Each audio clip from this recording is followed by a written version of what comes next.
AFC Asian cup বাছাইয়ে ভারতের বিপক্ষে ম্যাচের আগে নেপালের বিপক্ষে প্রস্তুতি ম্যাচ খেলবে বাংলাদেশ।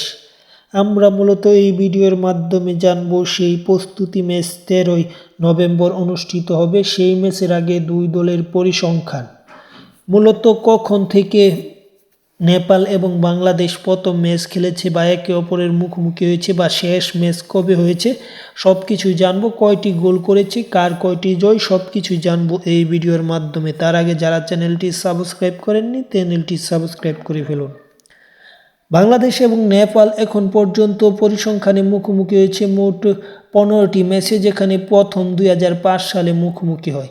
যে ম্যাচগুলোর মধ্যে এখন পর্যন্ত নেপালের জয় আছে মোট 5টি 15 ম্যাচে এবং বাংলাদেশের জয় আছে 4টি। বাংলাদেশ এখনও পিছিয়ে আছে নেপাল থেকে, তাই এবার সমতা ফেরানোর একটা সুযোগ গড়ের মাটিতে।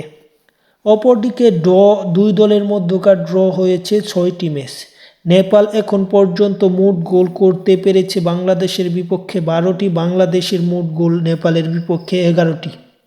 বর্তমান বাংলাদেশ ফুটবলের উন্নতির কারণে হয়তো বাংলাদেশ এই ম্যাচ জিতলে অবাক হওয়ার কিছু থাকবে না।